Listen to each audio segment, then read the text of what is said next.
So you find yourself on a transition team. That's a new role for you. Well, and it's particularly quirky as things with Jane Byrne could be. So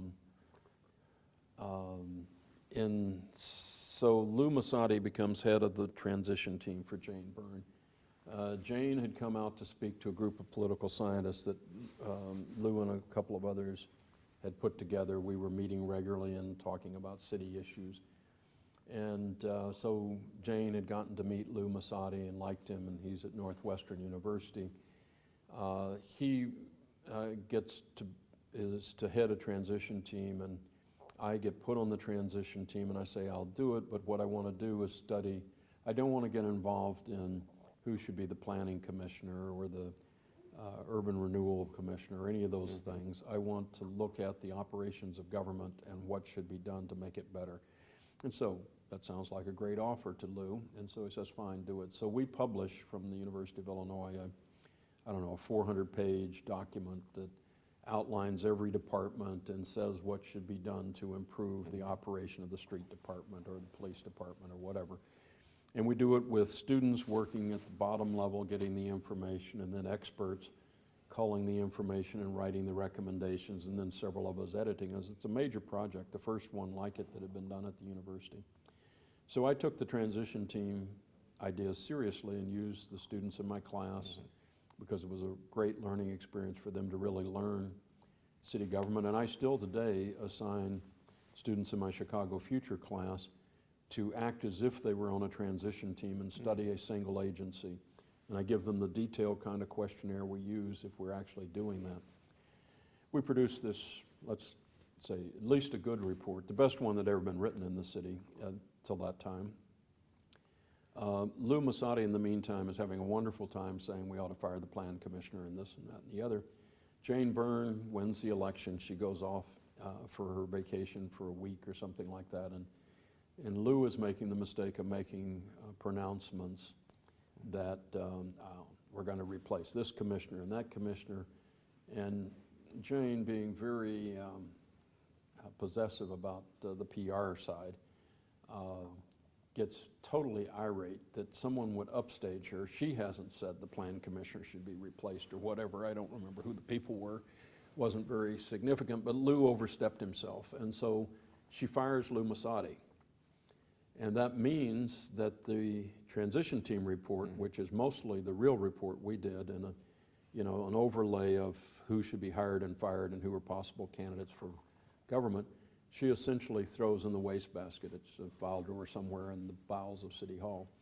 So it takes Rob Warden at the Council of Lawyers newspaper, the Chicago Lawyer, to file a lawsuit to get the transition team papers. Now, of course, I still have them and had worked with Rob to make sure that this gets filed because I thought this is important. This is a good way to measure the Jane Byrne administration.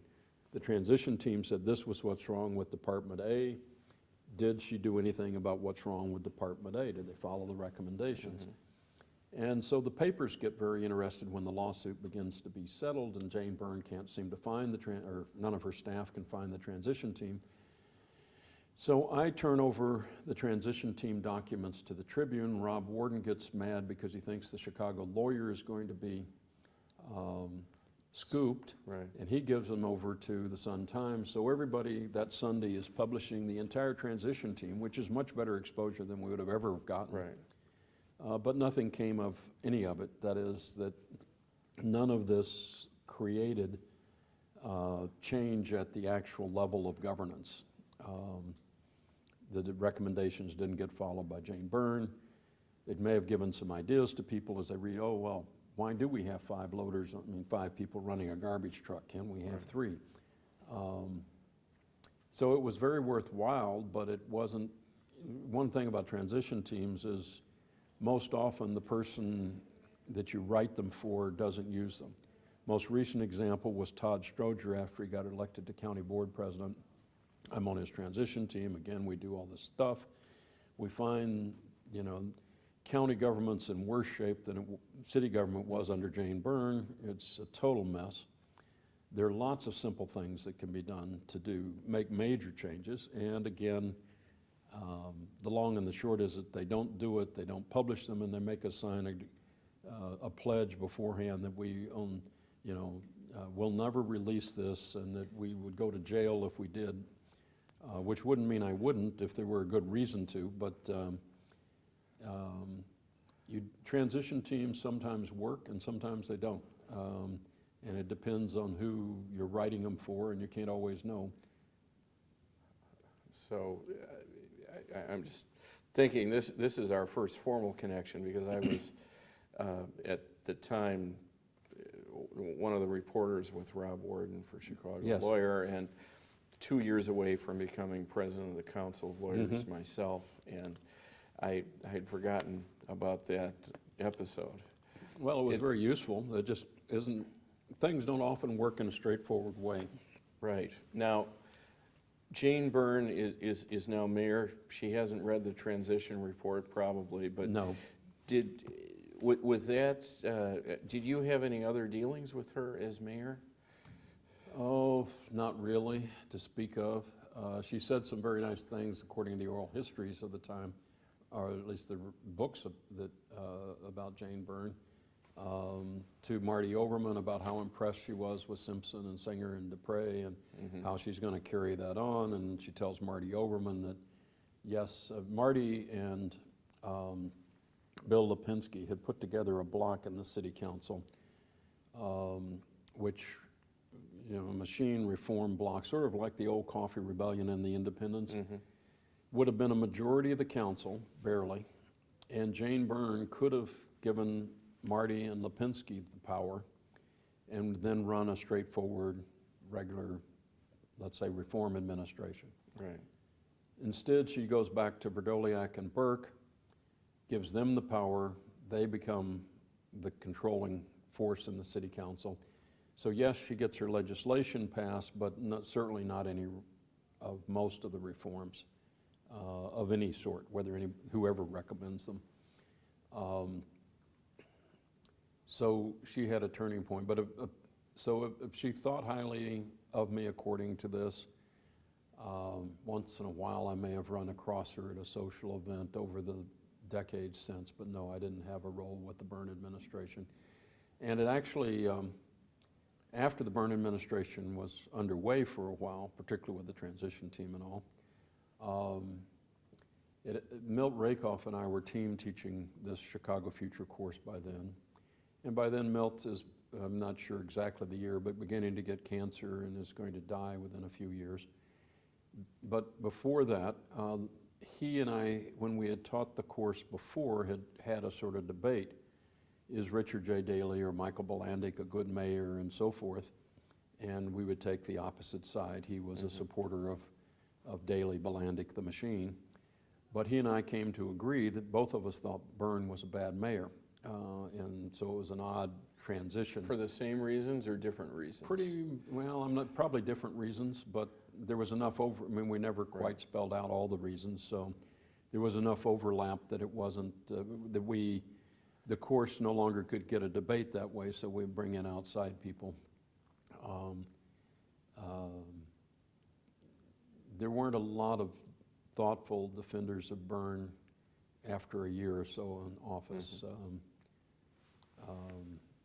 There was a lot of analysis about what she was doing, but there weren't many people who were saying, oh, this is the greatest mayor Chicago's ever had. So then let's go back to Bruce Young and the 44th Ward. Was it after 2 years that? Yes. What happened with him? Well, Bruce had been head of Hull House in the 44th Ward, and the one on Broadway, and had been, sort of an activist, a social worker, and, was ideologically good, carried over most of my staff, particularly Judy Stevens, who was my legislative aide. So the ward assembly was still running. Things were running much the same way, and he was voting as, say, I would have voted in the city council. What became a problem for Bruce is he couldn't really psychologically handle the fact that as alderman you can't control what happens to everyone's life. So let's say there's a landlord-tenant dispute or whatever, and someone doesn't get a welfare payment or a Social Security payment. Sometimes you can fix that, and sometimes you can't. And he was feeling he couldn't deliver the goods in terms of individuals. The social worker in him. In the social worker. Yeah. As best I could tell, in any case, he found it psychologically too demanding and decided to retire, and then left the city entirely and took up, I think, furniture making and things. I mean, a totally different life change. But the pressures, whichever ones, became too great for him. And there was no way to tell that before because he seemed like an ideal person to follow and the kind of pattern that we'd built up on the north side. But it was entirely for personal reasons that he retired. So did Byrne appoint someone? No, after in 2 those years we had to have an election. You had an election. And John Merlo, who was ward committeeman and state legislator, was put up by the party and of course won. He was very popular anyway and a very kind gentleman, and so he wasn't your picture of the party boss. So he was able to win the seat, and then... Now, were you tempted to run again? No, I wasn't. And he was succeeded by Bernie Hansen, who had wanted to be alderman forever. He had been ward committeeman at the last of my term in office. So he knew a lot about city services, and he really wanted it badly. And he was the one who ran the local party for John Merlo. So he simply succeeded into the office. And yes, we ran candidates against him, both Merlo and Hansen, and it simply reverted, but didn't have the votes, as the old Mayor Daley used to say. Right. Now, how much time do we have left on? 25 minutes. Okay. Am I right in remember? Well, let's talk about the transition with Mayor Washington, because you were an early supporter, and then you find yourself on another transition report. This time Bill Berry and I are head of the transition team, so I'm not just a member of the team this time. But I, again, did it the same way. I let Bill and the other people who are interested in who gets appointed to what deal with that. I dealt with the administrative, or how the government should work. We produced some secret memorandum, people as part of my team, of how to organize the city council, the executive order for freedom of information, I think one more like that, before he gets sworn in. And then we have the whole transition team report. This time, on the whole transition team report, Mayor Washington receives it at a press conference. It's published officially. It's theoretically given to department heads. Quite a few of the items get enacted. It's very hard to tell if that's because it had anything to do with them being in the transition team report, or simply they're in keeping with the kinds of changes the Washington administration is proposing. And so I'd been active early in the campaign. I was active in the transition team, but then I did not move into government.